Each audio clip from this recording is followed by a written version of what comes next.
Hello guys, আসসালামু আলাইকুম। আমি শাহিনের আম্মু, শাহিনের দিনলিপি পেজে আপনাদের সবাইকে স্বাগতম। আজকে বাবুকে নিয়ে একটু বাইরে বের হলাম, কেননা বাবু বাসায় একা একা থাকতেছে, তাই তার ভালো লাগতেছে না, মন খারাপ হচ্ছিলো। তাই তার বাবা বললো চলো একটু বাইরে বের হয়ে আসি, বাবুরও ভালো লাগবে আর আমরা একটু খাবার দাবার খেয়ে আসি। তো সেজন্য বাইরে বের হলাম আজকে। আর এখানে আশেপাশে তেমন একটা ভালো দোকান নেই, বা মানে খাবারের দোকান নেই তেমন একটা, তাই আমরা চলে গেলাম পল্লী বিদ্যুৎ। এখানে পল্লী ফুড ভিলেজ নামে একটা খাবারের জায়গা আছে। এখানে প্রচুর খাবারের আইটেম আছে, যা বলে শেষ করা যাবে না। এখানে অনেক ধরনের আইটেম, ভাজা পোড়া, যেমন ফাস্টফুড থেকে শুরু করে যত আইটেমের ভাজা পোড়া আছে সবই এখানে আছে। যার যেটা খাওয়ার মানে যার যেটা ভালো লাগে আর কি সে খায়। আমরাও চলে আসছি এখানে।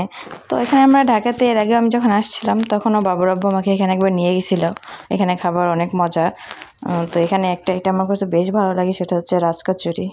তো আজও খেতে বসলাম, কারণ এটা আমার কাছে খুব ভালো লাগে। কার কাছে কীরকম লাগে যায় না, বাট আমার কাছে খুব ভালো লাগে। এটা দেখতেই অনেক সুন্দর লাগে, এই যে অনেক টেস্ট। তো এখানে বাবু বসে বসে দুষ্টুমি করতেছে, তো আমি আর বাবুর আব্বু খাচ্ছিলাম। আমার কাছে খুবই ভালো লাগে এটা খেতে। তো এটা খাওয়া শেষ। এখানে অন্য অন্য দোকানপাট দেখতেছি যে আর কি খাওয়া যায়, কারণ এখানে অনেক ধরনের খাবার আছে যা বলে শেষ করা যাবে না, বিভিন্ন আইটেমের খাবার। তো এখানে একটা মামা আছে, যেটা হচ্ছে বাবুর আব্বুর, যে লোকটা খুবই পরিচিত। আর এখানে আবার ভাইয়ারা দেখেন ব্লগ করতেছে, ভিডিও করতেছে। এখানে এক মামা যে পায়া রান্না করতেছে। এখানে অনেক আইটেম আছে। তারপর আমরা ওই মামার দোকানে চলে গেলাম, কেননা বাবুর আব্বুর আবার সে অনেক পরিচিত, এখানে তারা প্রায় আসে খাবার খেতে।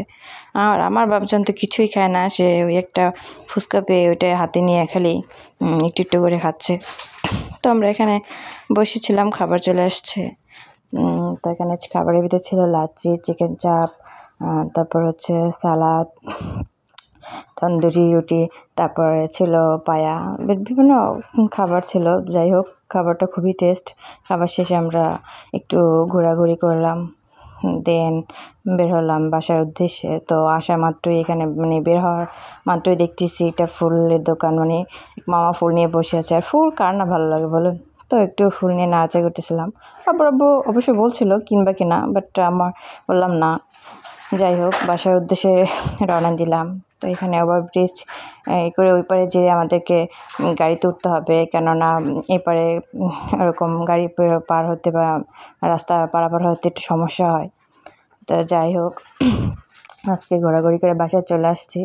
এখন বাবু তো উপরে উঠবে না, তবে জোর করে তাকে নিয়ে উঠলাম। যাই হোক, আজ এ পর্যন্তই। সবাই ভালো থাকবেন। আল্লাহ হাফেজ।